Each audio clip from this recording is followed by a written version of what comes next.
Everyone, welcome back to Allcarnews. And unfortunately, due to the horrific weather we've had here in New York over the past week of constant rain and clouds, we're going to be indoors for this review. But nonetheless, I'm still going to take you guys on a full tour and review of this all-new 2025 Toyota Camry here in the XSE all-wheel drive specification. And as you know, for this facelifted Camry generation, we have one hybrid powertrain making two different power outputs depending if you get front-wheel drive or all-wheel drive, and it's been perfected to get you incredible MPG no matter what the situation you're in, and that is what I've experienced over the course of this week and this particular 2025 Camry XSE all-wheel drive. It also has a bold new face, rear design, and a huge interior redesign that really steps the Camry up. But even with some more older bones under this platform over here, does this 2025 Camry still stack up to some tough competition from the all-new Honda Accord, as well as the hot-selling Hyundai Sonata and Kia K5? Let's go dive in and take a look at all of the awesome features of this 2025 Camry and see if that holds true, that this still is one of the best, if not the best, affordable, mid-size, affordable family sedans. Let's go dive in. Now, what exactly is powering this all-new 2025 Camry? Well, like I mentioned, there are two powertrain options available for you guys. And here we have the more powerful one simply because we have all-wheel drive on this particular 2025 Camry XSE Hybrid. So this one is a 2.5-liter four-cylinder engine paired with three electric motors. I believe two are on the front end and one is in the rear axle. That's going to give you all-wheel drive, so that rear axle is an e-axle. It's all electric motor only, but don't worry, you'll always have battery charge to power all four wheels. You have around 230-ish horsepower, which is not too bad. The front-wheel drive models drop power down to around 225, so you're going to lose a little bit of power since you're losing that rear electric motor, so you only have two instead of three. Nonetheless, this is the Camry XSE. This is the top spec, fully loaded Camry, and technically it's the least efficient one because it has a little bit more aero stuff going on. We have unique sportier wheels, and yet I have still returned like 45 to 48 MPG consistently on long drive scenarios. It's incredibly efficient of a vehicle. And yet you can still get even more efficiency out of this all new Camry. Step all the way down to an SE, for example, which gets this little bit of a sportier suspension, but at a lower cost. You're getting even better MPG. If you get front wheel drive, you can get over 50 MPG. So depending on how you configure your Camry, you can really almost get some impressive numbers out of here. And the even more crazy part is the EPA combined range is over 500 miles. I've been driving this car for the past week and I only have around half a tank still left. It's like over 200 miles of range, which is really impressive. So great powertrain if you want to save some money. And now with this added benefit of this all-wheel drive system with more power, I think it makes for a really great system. Now, of course, this is all going through an e-CVT up front, Toyota's proprietary style system, and it is honestly seamless of an application. You never really can ever feel or sometimes even notice when this engine and the electric motors are switching in between the two. And it has around a 0.6 kilowatt-hour battery pack, so yes, you can actually use EV mode in low-speed situations, and it works really well. Now, of course, we have to talk about the design of the all-new Camry because it is a very bold statement Toyota is making now with this new face, this new kind of corporate identity across all of their vehicles. Here we have the Camry optioned in an upgraded paint called Heavy Metal, and it's also a two-tone paint, so we have black painted roof, gloss black, and this heavy metal body color. And I think it looks really good, actually. Even with this all the rain on it, I think it's really helping to enhance all the body lines on this new front fascia. We have a very long hood extended out, but it's this bumper piece over here, and that also goes all the way down over to here in this body-colored lower grille section. Definitely a very Lexus-style design, almost in its sense, with this kind of spindle shape, but still that new Prius style design echoed right here in these all new LED headlights, which have this really distinctive amber daytime running light up here, full stacked LED projectors here on this XSE model with the Premium Plus package. And we also are getting these optional LED lights down here, which are around $400 for an option, I believe, in the packages. I think they look really cool, actually really help this stand out even more. This is from factory too. And we also have a little bit of a sportier bumper design on the lower end over here for the XSE models, which I think looks quite tasteful up front. But overall, I think this is a very clean, handsome refresh for the Camry. And in this top spec XSE Premium Plus package with all of the options It gives a lot of Lexus ES vibes just from looking at it, and a little bit while driving and getting into it as well, which we'll get into soon. Now, coming up front over here to the Camry, I'm very happy that Toyota loaned me this vehicle with these optional 19-inch sport dark gray metallic wheels, which are around $1,500, but wow, they actually look really good from a factory option. I think this is a really cool looking wheel design, very complicated. It definitely looks way more expensive than I think it is. Yeah, it really enhances the look of this car, and I think it's very fitting of the XSE nameplate as well. We also have Bridgestone Turanza tires on here, which has actually been a great tire over the course of this week as well. Good traction, even with some kind of more front-wheel drive bias in some turn situations. I really haven't really noticed any wheel slip whatsoever.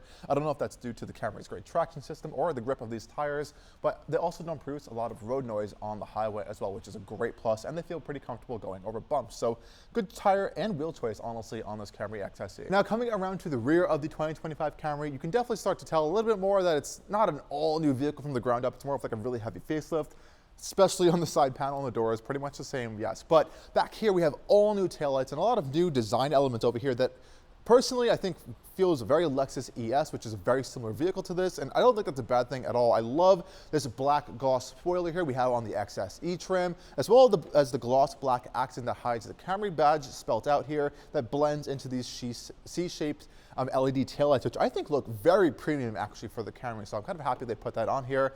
Again, very sleek, hidden dual exhaust tips over on the side over there for this XSE model as well. Nice subtle badging going on, and again, this color is really nice, this heavy metal color on the Camry, and you get a little bit of a better taste over here on the C-pillar of where that paint line splits from the body to the roof. You can also feel it a little bit, but nonetheless, I think it looks pretty cool, and we've seen this on the previous pre-facelifted Camry as well, so it's nothing too new of a feature here. Now, of course, we have a heated rear windshield, we have a nice little shark fin up there. This one also is getting that full gigantic sunroof that does open as well. It's almost like a panoramic glass roof. That's part of our Premium Plus package, but you can also get that as a standalone option. Coming around to our boot space over here, we do have a button back here to open it up. Not powered at all, but of course, pretty decent amount of space back here. Even as this is a hybrid vehicle, I would say you have a nice significant amount of cargo space back here. And Toyota threw in another fun little option they have in their options package, illuminated scuff plates over here. And this is something I have only seen on Infiniti products. I actually have not seen this on a Toyota just yet. So this opened my eyes to a new option you can get on the Camry, and it looks so nice. A very, very premium looking option. I actually quite like that a lot. You can also fold, I believe you can fold the seats down for a little more extra space, but honestly for a hybrid vehicle, this is impressive. That also has all-wheel drive with an electric motor back there, not to mention lots amount of cargo space. You have an incredibly wide opening, pretty tall as well, and it goes far back. I'm not gonna do it right now, but I could fit my whole entire self back there, and thankfully we have a emergency latch like on all vehicles to escape if you do need to. Okay guys, let's go take a tour of the interior of this Camry because we have a pretty nice space in here, I have to say, for a vehicle in this price range at around $43,000 fully loaded. So opening up our doors, you're gonna notice a huge amount of glass, pretty solid thunk there as well from this platform. And on the inside over here, we actually are getting, I think, acoustically laminated front glass in the upper portion as part of this premium package of the XSE. Nice door panels, you know, mostly plastic is what we're gonna expect in the Camry, but some soft touch points over here as well as on the door. And I like this nice red contrasting bit. Doors open pretty wide as well, which is quite nice. And check out this red leather interior over here. It's actually quite nice of a space. Let's hop inside, see if I can fit in.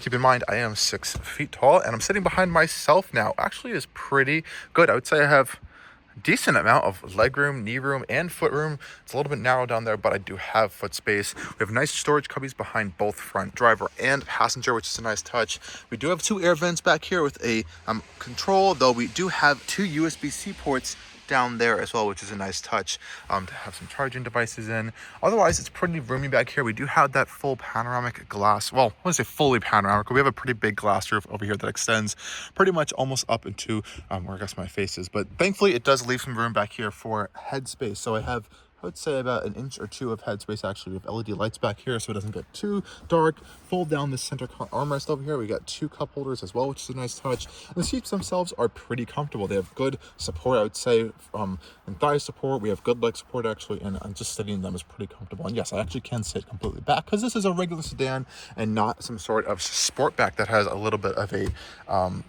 sloped roofline. Now, coming down to the center console area over here, we do have a little bit of a hump in the floor, but it's nothing too big, thankfully, so you can still kind of fit a person in the second middle area if you did need to. It's a little more uncomfortable, but it is definitely possible. But let's go take a look up front now to see the all-new interior of this Camry.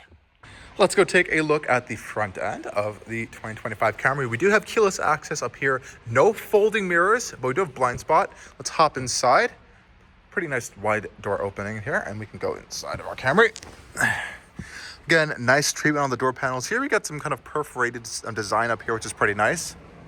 Closing up the doors, and let's turn on this vehicle. So we have a power switch over here, which is pulsing to turn it to life. And the all-new Camry comes to life pretty quickly with a nice subtle Toyota chime back here, which is quite nice. So what are we getting here? So you have to remember there's quite a few different trims of the Camry, even though there's like basically one powertrain option. So this is fully loaded. Premium package, XSE Hybrid all-wheel drive.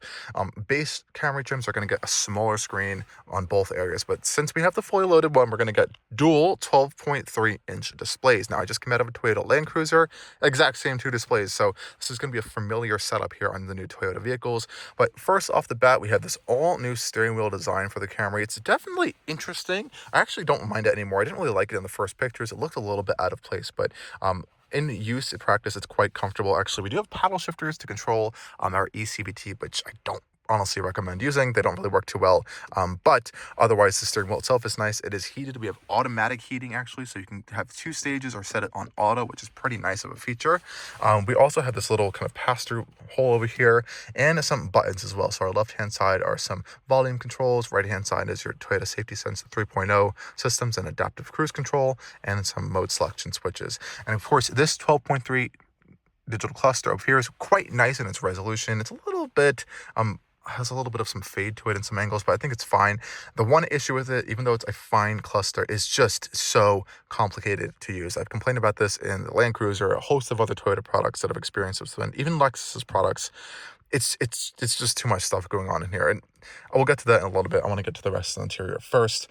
Really nice design though overall. This kind of red material is covered up here, nice accented air vents. You know, this is a Camry. This isn't supposed to be a luxury vehicle, but you do get a lot of practicality in here. Nice big cup holders, very accessible to use. A huge storage cubby over here to just toss whatever you need to in here. Wireless charging mat that actually works, doesn't overheat your phone.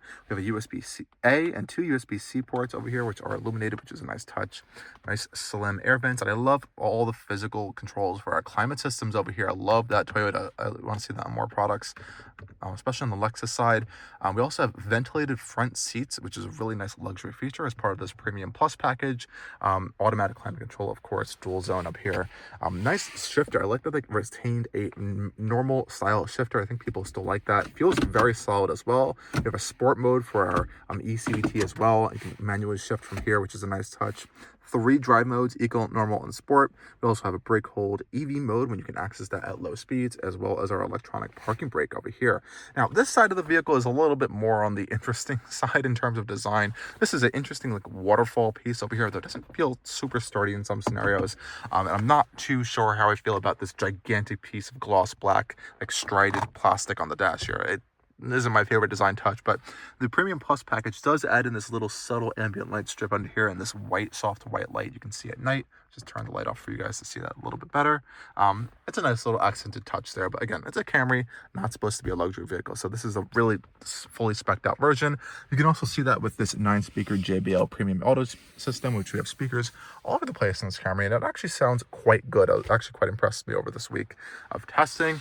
Opening up our glove box over here, a little bit small, but there's illuminated, which is a nice little feature there to help you see what's in there. Seats are pretty comfortable. I'd like to see a little bit more thigh support, but overall I really don't have too many complaints. I've actually seen some people kind of say they almost feel like a good office chair in the sense. Nothing too super extra comfortable, but it's very well compliant in all areas. It's just fine. It's a good seat overall.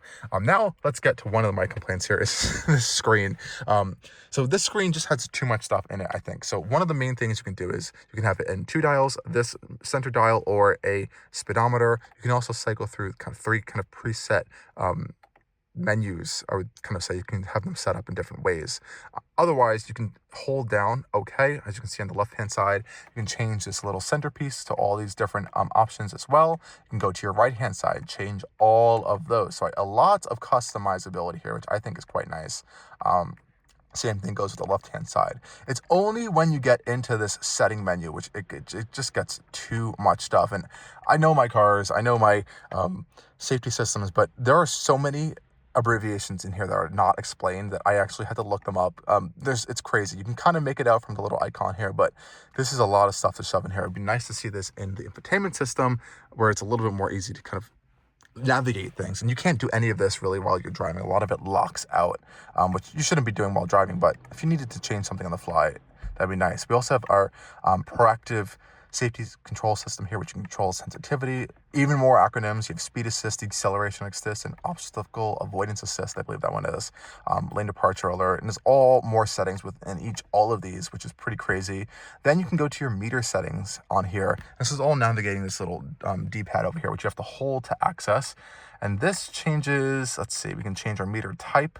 So this is how we can get it to be 2 gauges, for example, 1 gauge, or that smaller gauge. You have widgets you can turn on and off for some of them. You can also change your meter style, so we can have it smart. We can make it casual or sporty, which is actually a really nice one. This looks like a Lexus on this particular one. So if I go to this one, oh wait, I actually have to change my dial type, so I can make it a hybrid system, speedometer, tachometer as well. So this is where I think it looks a little bit like a Lexus. You can also adjust things from your hybrid system to fuel economy. It's an endless amount of settings that I think are just too much for this one little screen back here. But when you do finally get it customized, I think it looks quite nice. It's good in its usage. Otherwise, it's just a little too much stuff going on in there, I'd say. And this button isn't the most intuitive thing on the planet. Nonetheless, let's head over to our infotainment system, because this is actually where things are quite good. It's very easy to use and navigate. It's a nice big 12.3-inch display, very nice illuminated volume switch over here, which feels very nice to the touch as well. We also can use things pretty easily. This is basically our only menu. There's no home screen even. So this is our vehicle controls, very simple things we can kind of adjust in here. Nothing really much to see, honestly, because everything's shoved into that screen. We have our phone system here, music, audio. You can actually, sign into Apple Music in here. So you don't even want to use your phone, you can just sign into it on there. Built-in maps, so it works pretty well, and a whole bunch of even more additional settings in here that you can kind of toggle through for lights and some more comfort or organized stuff, such as your vehicle settings, utility things. There's a lot to go on in here, but otherwise this is a pretty simple, easy system to use. Wireless CarPlay as well, so you don't really have to worry about plugging things in and wires hanging out all over the place. But yeah, that's just a quick overview of this interior. And even with this Camry XSE with the Premium Plus package, we don't get things like automatic wipers, no power folding mirrors as well. And the wipers aren't honestly the best. It's been raining this whole week, and I honestly cannot see. I'm not sure if they're just faded, but I guess I want to see that improved. Lots of buttons over here. And one other thing to note is I actually really like Toyota's new camera systems. They're pretty impressive, actually. But the only thing is you can only access them really when in drive or reverse. This is my view when I'm in park. So if I put it in, let's say reverse, for example, then we unlock the actual camera views here, and you kind of change some parameters there. Put it into drive, we get even more camera views here, so we can kind of toggle through a whole bunch of different front views, side views. It paints the road underneath the vehicle as well, just like the Land Cruiser does. So it's got some pretty cool features in here, and it will pop up actually every time you come to a stop as well, or you can turn that feature off if it's a little bit too annoying. Otherwise, that's pretty much it for this interior. The lights are pretty nice. This giant glass roof is pretty nice, and it does open, which is a really cool feature. And I think the design overall is pretty good. Build quality is generally quite good, though. It's a Camry. You're not expecting Lexus quality and materials in here, so you're still going to get some harder, scratchier plastics in places, which is totally fine at this price point. But otherwise, pretty nice interior upgrade for the Camry. Definitely a big step up from the pre-facelift / pre-generation one. Let's go take this thing on a drive now and see how it is out on the road. Okay guys, we're in the 2025 Toyota Camry XSE. Let's go head out onto the highway here. We'll pop into sport mode for some highway entry, and of course unlock that full hybrid system horsepower. It looks like we're going to straight stop the traffic though, so We'll just get a little bit of a quick acceleration here, and we'll test out Toyota's Safety Sense 3.0 systems, because they work fantastic out here in these perfect conditions for some traffic assist. So since we are not accelerating onto the highway today due to some traffic, we're going to test out our Safety Sense 3.0 system. So of course, we can activate all of those systems from our right-hand side of the steering wheel here, and it's very, very easy to use. So you essentially have two modes to switch and toggle in between your adaptive cruise modes. So you can either turn on adaptive cruise or regular cruise control, so it's just the speed. So let's activate it right now. All I do is press this button and it's on. You see adaptive cruise control mode active. Please pay attention to other vehicles. I'm going to increase my speed as we are in traffic up here, and always pay attention to your surroundings and prepare to take control. I like how it notices other vehicles coming around you. So if a vehicle comes in front of you, it's going to see that and automatically slow down as the vehicle is moving into that lane, not at the last moment. So it has a nice smooth transition of speed and power out here on the highway. And another wonderful feature that this system actually has that, you know, might be a little bit more of a gimmick at the end of the day, it actually has lane change assist. So instead of what I've noticed is you have to have your hands on the wheel, you just kind of tap the turn indicator and it'll move lanes for you when it finds an open spot. Let's see if we can do this right now. I love how you have the information displayed right up there in front of you in your heads-up display as well. Great job. This is an awesome thing to have for a Camry as well, which is pretty cool. Hey Toyota, turn off my heated seats. Turning off the driver's seat heater. Okay, that works well. Awesome. Cool job, Toyota. So yeah, out here on the highway, it's really comfortable. Wind noise is kept down, I think, to a minimum, but there is definitely some wind buffeting in the upper portion of here just because there's a lot of glass. If you do close your gigantic roof here, you will notice less wind buffeting, just because it kind of silences up a lot of the sounds coming from above you. So you can already notice it gets a little bit quieter in here off the bat, but otherwise it's not too bad. You know, it's an entry-level vehicle, so it's not really having all that Lexusified sound installation even though this is a extremely similar vehicle to the Lexus ES at the end of the day in terms of platforms. You know, the great thing at the end of the day with the Camry is that they are all hybrids now. Whether you are a fan of that or not, it just means if you're buying a Camry at this point, you're getting one of the best hybrid systems in the world, one of the most reliable hybrid systems in the world, and one that's going to return you impressive fuel economy in all scenarios. And I truly do mean all scenarios. Just out here on the highway, or if you're just cruising around town, you're going to see great fuel economy figures out of this all new Camry. But yeah, already out here on the highway, we just started our trip. 30.6 MPG off the get-go. I've seen already 50 MPG and higher in some driving scenarios over the course of this week. So this thing's impressive. If you really want to save fuel, yeah, go for the new Camry. It's been a week and I have not used half a tank yet. I have driven a lot of miles. I've probably driven 200 miles already, and I have not used half the tank. So this is a really impressive vehicle in terms of really squeezing out the best efficiency you can out of modern day powertrains. And I think this is the way forward. Going forward, I think this is kind of how I think manufacturers should be thinking, kind of using the best of what we have of combustion and electrification and combining them together to create ultra efficient vehicles. Okay, here we go. Traffic jam assist has turned on. We have a really cool indication. Take control of steering wheel as well. They still want to make sure you're aware, but yeah, really cool. And it'll kind of keep us going through our traffic. You can see the cool indicator here as well as up on our heads-up display.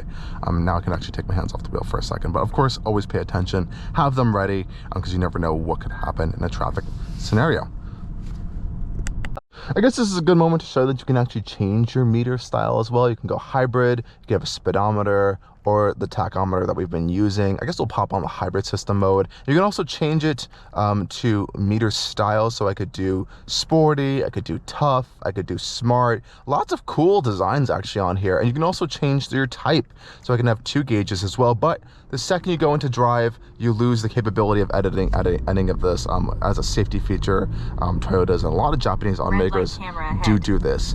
I do want to say that I really wish Toyota would take a lot of these settings, and this also goes for a lot of other Japanese automakers too, because they do the same thing, and out of the screen and throw them into the infotainment settings. It's just way too much stuff in the screen to navigate on this little click wheel button here, and it's a little bit confusing. You can't get a lot of descriptions of information, which I want. So I would love to see that moved in there. And this goes for, again, every Japanese automaker from Nissan to Infiniti, Lexus as well. They all do a very similar style thing. I just think it's a little bit cluttered in terms of information being in one space. Now out here on side roads, this is where the Camry really shines. It's incredibly efficient. It's almost in EV mode all the time. You have that battery indicator we have on this particular widget here, which you can select from many different widgets. So that's going to show you your status. I like to have that screen up. And usually there doesn't seem to be a version of that in here, like I've seen on Lexus products. When you go to vehicle, you can see some trip information stuff. All I can really see is MPG here, current history, efficiency data. But this car has been very efficient, averaging like 99% of the time 40 MPG, which is impressive. And around town here, you have the ability to just pop it into EV mode.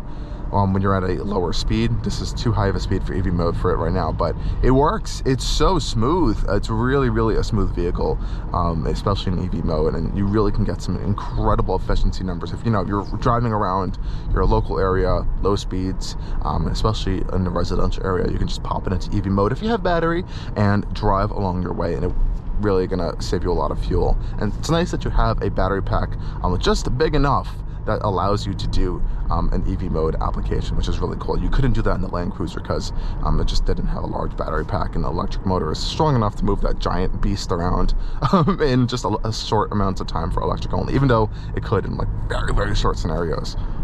And another great thing with the Camry is it likes to kind of just coast along. So right now the engine's off, it's charging the battery. You can kind of modulate that with your foot on the throttle here. You can see we're using only electric power right now, just because I'm just lightly tapping on the throttle. We're not really going many places, but that transition between the engine and electrical power and this Toyota hybrid system is phenomenal. That's one of the things that Toyota's really well known for, is just their seamless transition between these powertrains, and their proprietary e-CVT technology with that combination of the electric motors and that engine is works wonders here. It's really well. We do have a sport tuning transmission setting for this e-CVT, since this is the XSE model, and again the paddle shifters, but I have not found any fun in using those. And oh my gosh, there is a Suzuki. Oh my gosh, there is a Via Cross in front of us. That is rare. Never see those. So all you Via Cross lovers, there you go. I'm about to go back onto the highway in just a second, so we'll pop it into sport mode and see the acceleration. But I have to say, this thing's pretty quick. Over 230-ish combined system horsepower in here. With that electric motors in the system, you really do get that instant torque, and you feel it. It's almost like a turbo in the sense where you have all of that nice electric torque going straight up until it kind of gets into the power band, and the engine just carries it on from there. And it feels pretty nice, actually. I was not expecting that. It's a nice smooth powertrain. A little bit more power than you're going to be getting out of the newer Core. So let's pop it into sport mode. Now, as we have the Camry XSE, we are getting a sportier tuned suspension, and this one has optional sports wheels as well, which look really nice. And you have a little bit of some sporting elements around the exterior in terms of the bumper design, but otherwise it's not much of a change package. It's very visual, and it's application here. So once we'll hop onto the highway, we'll get a little bit of taste of that. But it's pretty good actually in terms of handling. Very quick front end, very front wheel drive based still at the end of the day, even though this is an all wheel drive capable vehicle. Not in all situations. Remember, there's no physical connection between that engine and the rear wheels. It's just an electric motor back there, a tinier electric motor, helping to kind of distribute power when needed. And it does work. But I'm just saying, in terms of higher speed and performance applications, this isn't really an all-wheel drive system for that. So we'll put it to the test in just a second here. Sharp turn in. Acceleration, some traction loss there. Now, even going through those paddle shifting gears there, you can see it doesn't really shift anything because it is an e-CVT. Pretty great grip in the corners. You definitely do feel the front end act very front wheel drive in terms of how you feel those front wheels through the front wheel. But getting onto the highway here, no shortages of power whatsoever. It's really good in terms of acceleration. Getting up to highway speeds, I think is quite nice. You know, it isn't a handling vehicle at the end of the day. It's just a Camry, but it handles itself pretty well. Good body control, not a lot of lean. I just have to say it's pretty well supported through the corners in that sense, and brakes performance is adequate. Nothing too outstanding, nothing's going to be biting or too annoying. Very soft, smooth, compliant pedal travel, and that's what I think Toyota does best. It's just creating a good overall well-rounded vehicle. And at the end of the day, all Camrys are hybrids now, so that efficiency is going to be more paramount than anything. But it's nice to see they still have a little bit of an added dash of some sporty capability in here. It has that a little more tighter body control with that sport tune suspension. I love this eco gauge because it really helps you drive more efficiently. You can kind of force it to be more in EV mode by modulating that throttle a little bit more carefully, and it works pretty well. I love seeing my EV driving ratio. It's always ending up around 50 to 60% EV driving ratio, so it is always really trying to be as efficient as it possibly can. I like how this powertrain is tuned to be thinking like that. The vehicle is actually stopping itself right now because of that proactive safety systems that Toyota has on Toyota Safety Sense 3.0, so you can adjust that. It's really cool, actually. It reminds me of like some of the German vehicles with their high-tech 48 volt systems, where it kind of knows vehicles around you and it will adjust its regenerative systems accordingly. Really cool stuff for Toyota. I think they're really advancing quite well in their technology, and you really got to know a lot of these different acronyms, unfortunately, to really understand how cool some of these things are in your all-new Toyota. Because this thing is impressive with fuel economy. We just did a pretty long drive. 42.4 MPG. I hope you guys can see that right there. 33.8 miles traveled. So that is pretty good. 54% EV drive ratio as well. So good job, Toyota, on the all-new Camry Hybrid.